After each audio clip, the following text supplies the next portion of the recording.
What are my top proven sleep tips, and do you need to quit coffee in order to get a good night's sleep? You might be surprised that not everyone will have to. Stay tuned so we can talk about it more.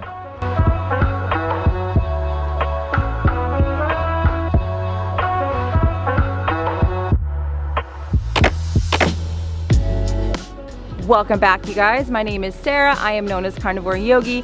Thank you so much for being here and clicking on today's video. Today, I'm going to give you my top proven sleep tips for a really good night's sleep, and it actually does not involve any blue blocking glasses. That is not on the list.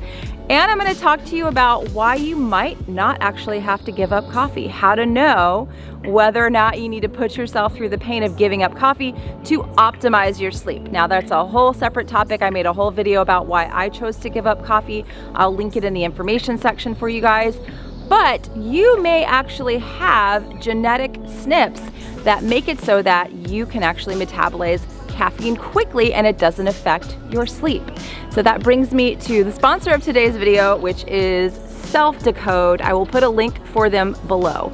I actually just did the Self-Decode test myself. I won't have the results for another month or so, but one of the first things in that report that will tell you is that if you can metabolize caffeine efficiently or not. There's several things that the Self-Decode test will tell you about your health, about your genetics, and you can actually even order your own blood work to get drawn at Quest Laboratories, which I also did because there's a few things I'm curious about. But one of the things that comes in first on that health report is, are you a fast metabolizer, slow metabolizer of caffeine? You don't really know unless you test your own DNA. So I will be updating you guys on that.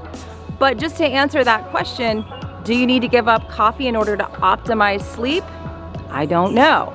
So I will put a link for Self-Decode in the information section below for you guys. And thank you to Self-Decode for sponsoring today's video. All right, so let's jump into the topic of my top tips for sleep. I have been getting amazing sleep and I'm not eating carbohydrates. I just want to throw that in there because a lot of people say you have to eat carbs for sleep. And so I'm going to tell you how I think I'm working around that and getting great sleep on no carbohydrates at all and optimizing things. I'm getting anywhere from 2.5 to 3 hours of deep sleep a night, which is amazing for someone in their 40s. I'm getting a great amount of REM sleep, usually 1.5 to 2 hours of REM sleep, and total sleep per night is around 7 to 8 hours, sometimes more. So I'm feeling really good about my sleep. I've got it in a really good place and I'm really excited to share these tips with you guys. So the first tip actually has to do with how you start your day. And this is something a little bit new for me, but I get out within an hour of waking and get direct sunlight in my eyes. I do take time to sit outside. I probably sit outside between 20 and 30 minutes, but Dr. Andrew Huberman, who's a neuroscientist from Stanford, I'm gonna actually link a video below in the information section for you guys, where he talks about this whole light in the eyes concept in the brain and sleep and how that helps. So as soon as we wake up, we want to start that circadian clock by getting sunlight in the eyes. And I'm telling you guys, it really makes a huge difference. He says to get between 2 minutes and 10 minutes of that direct sunlight in your eyes. I sometimes will just sit out there for 20-30 minutes. It's nice and relaxing. I have my broth or my Soleil water, and it's just a really wonderful way to start the day. So that's my first tip. The second tip actually is more to do with sunlight. So I try to get 1 hour to 2 hours a day outside. I'm out here filming this video right now. I walk outdoors with as much bare skin as humanly possible to get vitamin D, natural source of vitamin D on my body. Light is an information to the body, to the brain, to produce certain hormones, to lower your cortisol, to produce pregnenolone, which produces all your sex hormones. So light is my new thing right now. I am really making sure I get outside at least 1 hour or 2 hours a day. When it's overcast, I try to spend even more time outside because we can still get that light information. It doesn't have to be super, super bright. And same thing with looking at the sun every morning, because I know some of you guys are gonna ask about that. My next tip here is electrolytes. Now, I think this is something that people that do a carnivore, keto, low carb diet, that they end up missing, and when their sleep starts suffering, they are not taking into account that they may be low on electrolytes. Now, I have a routine with Soleil water. I also use Upgraded Formula's potassium, especially if I'm doing carnivore, because I'm not really getting a lot of potassium sources from my food other than my meat broth. And using a hair tissue mineral analysis from Upgraded Formulas, which I will link in the information section below for you guys as well, I have found that I have been low in potassium and low in magnesium.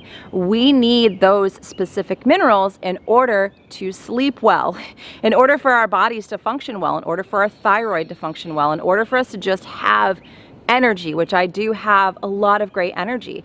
So I do supplement with electrolytes. I take, again, Soleil water, I take the Upgraded Formulas potassium daily, and I take the Upgraded Formulas magnesium before bed. I really noticed that my deep sleep started going up to that 3 hours a night range after I added in that Upgraded Formulas magnesium. So I will link all of that below for you guys. Their whole thing is test and don't guess. So if you're curious, are my electrolytes out of balance? I really do recommend getting that hair tissue mineral analysis with a consultation, because it can be tricky to really understand that hair tissue mineral analysis unless you have a lot of education. And you can use my code YOGI to get 10% off. That'll work on everything that's not a subscription. The next tip kind of freaks some people out, but it has made another huge difference for me, and that's mouth tape. I use Somnifix mouth tape, and I will link them below. You can also just use regular medical tape. I know a friend of mine who swears by mouth taping, but she just uses the medical tape. She just tapes it over her mouth. The thing I like about Somnifix is it has a little strip so that your mouth isn't totally cut off. You can still breathe a little bit in and out of your mouth. But after reading the book Breath by James Nestor, which I will also link below this video, I had this epiphany. Even though I've been teaching yoga, meditation, and pranayama, which is yogic breathing, for well over a decade now, almost 12 years now, I knew the value of nasal breathing already from all my studies. I didn't really understand it on that deep level until I read that book. And so mouth taping has helped my sleep go up phenomenally. I find that I wake up less to go to the bathroom. I don't wake up thirsty. I don't need to drink because my mouth is closed. And a lot of people they sleep with their mouth open, and they snore, they have to drink water in the night, and it just wakes them up more. So taping my mouth shut has been a huge part of improving my sleep and getting the best night of sleep possible. The next thing that I do is another daytime activity, which is exercise. I make sure that I get enough movement during my day. I get at least 10,000 steps a day. Some days I get 20,000 steps a day. I also strength train anywhere from 2 to 4 days a week, just depending on where I am in my cycle and how I'm feeling that week, but minimum 2 days a week of strength training, lifting heavier weights and progressive overload, and getting enough activity during the day. That, I think, is something that we overlook when it comes to a good night of sleep. Now, if you are sick, you have autoimmune diseases, you cannot get off the couch and you're just tired, this one you may just kind of skip over, do your best, try the other hacks. But I think for most of us, we just really need to get a lot of activity. And if you can do it outside, huge bonus. So let's talk a little bit about the conditions in the bedroom that are very important to me.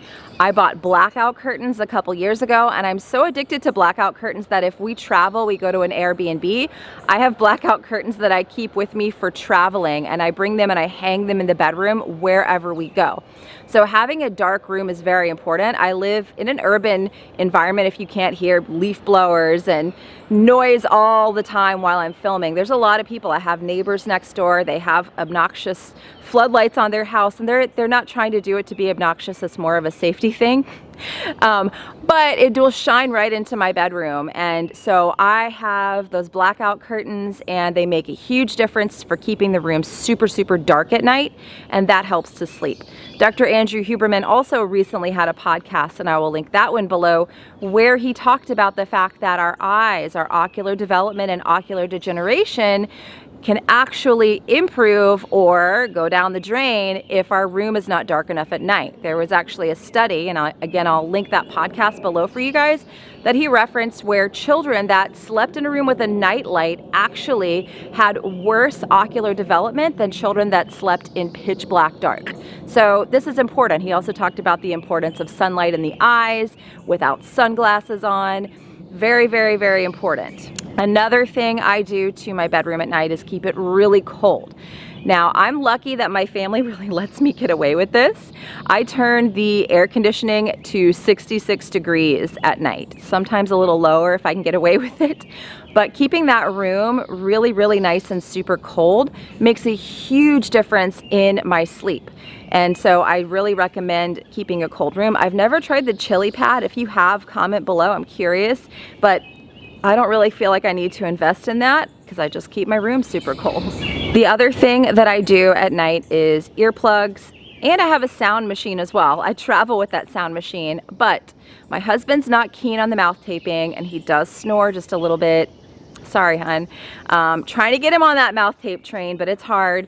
And he still thinks I'm crazy, but that's okay. A lot of people do. But I like to keep earplugs, and the earplugs I use are Max earplugs. I just get them on Amazon. I will link them in the information section below for you guys. They are really good at blocking out noise. So dark room, cold room, earplugs, and I have a little sound machine also, and I'll link the sound machine below for you guys as well. The other thing I do in the bedroom and in the bathrooms, actually in the very back part of the house, is I have taken our regular light bulbs out and switched them for special light bulbs that don't emit any blue light. Now, my husband gets also really annoyed at this because sometimes he can't tell if his socks are black or if they're navy. But when we wake up to go to the bathroom at night, or if we wake up at night, the last thing that we want to do is be exposed to blue light. So try not to look at your phone if you wake up in the night. Don't turn on an overhead light unless you have some special light bulbs in.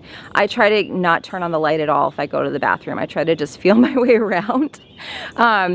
Mouth taping actually also helps with me getting up in the night to go to the bathroom. But that's just another thing to add to your list if you really want to optimize, is changing out light bulbs. This also helps in the winter time, especially when it gets dark so early, so that we don't have a bunch of artificial lights, a lot of fluorescent or even LED lights blasting in our eyes and changing our melatonin signaling. Another thing I do during the day that is very vital to helping me sleep is meditation. Now, I will link below a book that I use that taught me how to meditate. I am now in person working with the same teacher. Absolutely love him. He's a wonderful person. He's taught my husband how to meditate in person. But I learned originally out of this book the technique for meditation. And I had tried several other techniques for meditation for years and years and felt like I was just failing. So this book, you guys, is called Bliss More by my teacher, Late Watkins. I have recommended it a ton of times on this channel before. I will continue to recommend it. I recommend it to my clients. It's absolutely amazing, but meditation is really helpful for sleep. I'll tell you, I started meditating in 2017 in April, and by October, so it wasn't overnight, it took some time, I was able to come off of sleeping medication that I had been addicted to for over 20 years. And I had tried to come off of this medication several times before and was able to just come right off of it because I was meditating every day, twice a day, using that technique that I learned in the book from Late, that Bliss More book. So I do think that meditation is a really huge part in helping my body sleep, helping repair my brain. I can't preach about it enough. It's just such an amazing thing, and I think a lot of people are confused about how to do it, so this book could be really helpful for you guys. All right, guys, so those are my tips for getting your best night's sleep. I'm sure I've forgotten a couple things, so please feel free to add your tips below in the comments. Again, I didn't mention blue blocking glasses because I actually just don't use them. I do limit my screen time. I do turn my Apple phone on to a red light mode, or so the screen turns red starting at 7. I have a timer set up to do that. I do try to limit the amount of TV and stuff that I watch at night, but I don't wear the blue blocking glasses, so that's why that's not on this list. Some of you guys, again, comment below, let me know if you do wear those, if you do like them, or if you have any other tips you want to add to this list. Thanks again to Self Decode for sponsoring this video. I'm really excited to see what my results are. I'll definitely be sharing with you guys those results. They'll come in about a month or so, and as I mentioned, they have a service where if you become a Self Decode member, you can also order your own blood work, which I find to be very, very convenient. So again, I will link them below. Thank you guys for watching. Please share, subscribe, and I will catch you in the next video. Bye.